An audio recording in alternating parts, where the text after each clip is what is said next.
In the last month, banks have gone under. Crypto went green for the first time in a long time, and AI seems to be taking over. But no matter what's going on in the world, there's still one question on everybody investing in crypto's mind. How long until we're rich again? Today, we're going to be covering three topics and lines of thinking around the answers to this question. When are we all going to be rich? One of which I'm sure will challenge your current beliefs or thoughts, but to be honest, it's not that far out as you think. So, with that being said, we're diving into the first topic, which is gambling for wealth versus creating wealth. And the following two will be stores of value and the new rich and universal basic income. So, stay tuned for those. Let's dive in. When most people first get into crypto, it's because you want to make money. And why else would you be investing in anything? It's not a bad line of thinking. And then this usually leads to the question, okay, well, I'm not rich yet. How much longer until I'm rich? And here we are today. This line of thinking, again, perfectly normal, but even better if you have a long time horizon, and even better if you have something to control yourself and you're not just sitting on your hands and gambling, waiting for a bull market to inevitably hit. The problem with a lot of people investing in crypto is that it's their only hope for creating wealth. It's basically a last Hail Mary shot at trying to make something out of nothing. And yes, it's gonna work out for some people. Some people could put $1,000 in the right place at the right time and come out with $100,000 or $500,000 or even $1 billion if they went to Shiba Inu really early. But the idea of just hodling, sitting on your hands and waiting to become a millionaire is kind of expended upon to millions and millions of people investing in crypto, and likely the odds are not in your favor that you're going to be one of those millions. A lot of cases, people, they sit on their hands and they wait and they don't make too many moves and it pays off. But most of these people doing these things have initial capital to begin with and have something they're going into crypto with that they're comfortable with losing as well. However, people are putting their lives on pause, waiting for the crypto bull market to return and save them.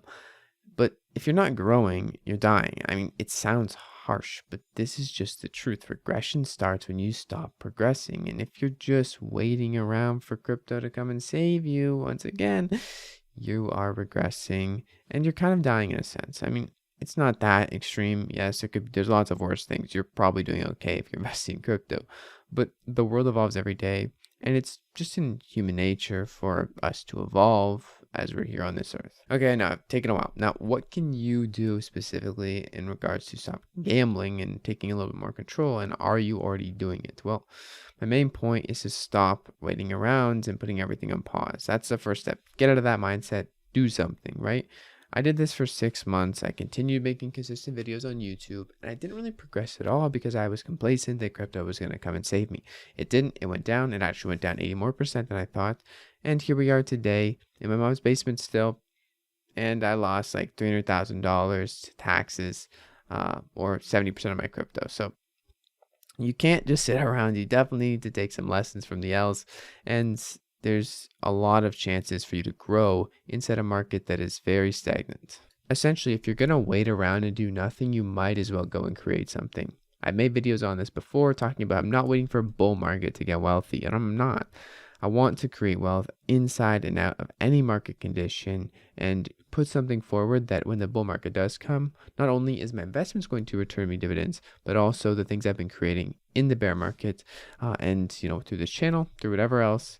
And I have that to leverage as well. And my odds are now in my control in a sense, and they're also a lot higher for me to succeed in creating and getting to wealth. So create your path. I know it's a lot harder, but the odds are then in your favor a lot more to creating wealth.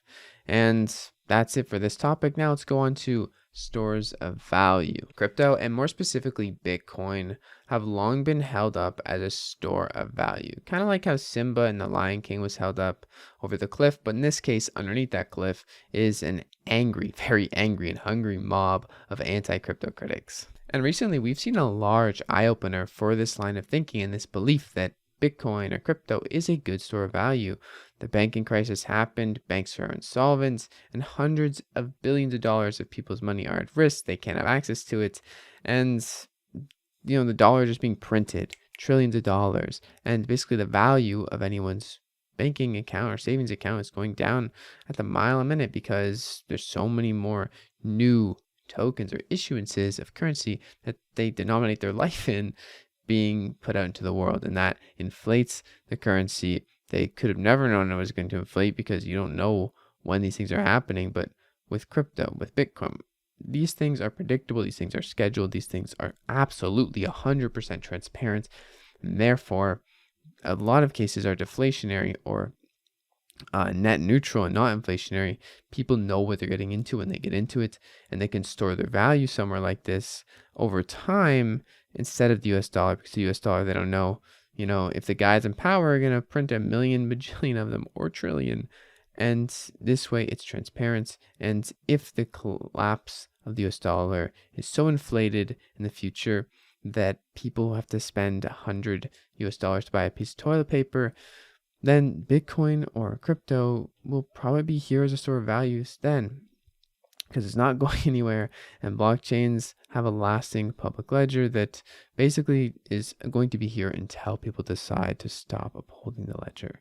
So yeah. Now, I know this kind of doesn't answer your when will I be rich again, how long until I'm rich question, but this puts into perspective how to possibly, I don't know what's going to happen. I'm a guy in my mom's basement. Possibly maintain your wealth in the event of hyperinflation or just continuance of inflation. Putting your money in places that have a predictability of inflation or no inflation at all is probably a decent bet, especially the established places that people have used to trust. Of course, these markets are very volatile, and I wouldn't say right now they serve as a good savings account, but in all honesty, everything seems risky right now. So do with that what you will. You're going to have to make your own decisions here. I obviously am still using a traditional bank for a lot of my business needs and things because that's just the way it is. But I'm over in Canada. I do think the US dollar impacts pretty much everywhere. So there's not likely somewhere that's going to not be impacted by the US dollar being printed out into a crazy amount. And that's this section of the video. Now I want to move to a probably kind of tough subject for some people, or somewhere where people probably wouldn't put their minds to, and that's universal basic income and the idea that technology may replace us all. With universal basic income, this is the idea that people everywhere universally would be given free money for doing absolutely nothing. This is a set standard. It's not like they're getting $1 million each or a bunch and everyone's wealthy, but just a set amount of money that everyone gets to be enough to live life and not have super extremities, but have the basic necessities. Now, at first, I thought this sounded stupid when I first looked into it. Okay, in your dreams, yeah, right. However, before the last few months, I didn't have technology in the picture. I didn't have AI in the picture to experience. But right now, technology, AI, and even crypto making new strides in banking have a lot of potential to change the way human nature works and society operates. And I'll be honest, you probably still think I'm crazy for thinking universal basic income could become a thing, but what if there was a world where all the manual labor and hands-on work was outsourced to robots because AI is taking over and we have new things and artificial intelligence to basically take out the manual labor tasks and all the tasks that are so meticulous that you have to get someone to use their hands with, right? What if we all got paid to do nothing?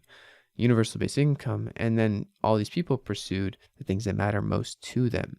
They come up with creative solutions to solve creative problems and basically entertain each other. At this point, if you're wealthy or not doesn't matter as much. You have your basic needs met, you have everything met, and you're kind of in the state of a utopia. Will this utopia last? Probably not.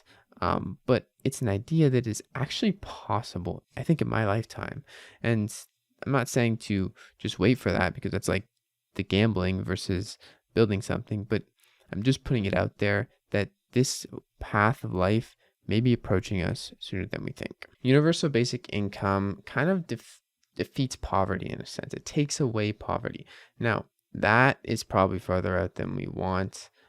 Obviously, anyone in poverty, they can't take a break from it. They can't pursue their curiosities and problems because they're stuck in a state of poverty. And you can't just say, oh, that business sprint was so hard. I'm going to take a break now. I worked really hard. If you're in poverty, you got to work to make ends meet no matter what you're doing. And you can't just stop doing that. Otherwise, you're going to die or starve. AI seems to lead towards a way of breaking from this because the universal basic income becomes more necessary as all the manual jobs are taken over by robots. Yeah, that sounds crazy, but that's where universal basic income, I think, comes in, plays a real picture in just giving people the ability to go buy food, do things, and make their basic necessity of life possible through this.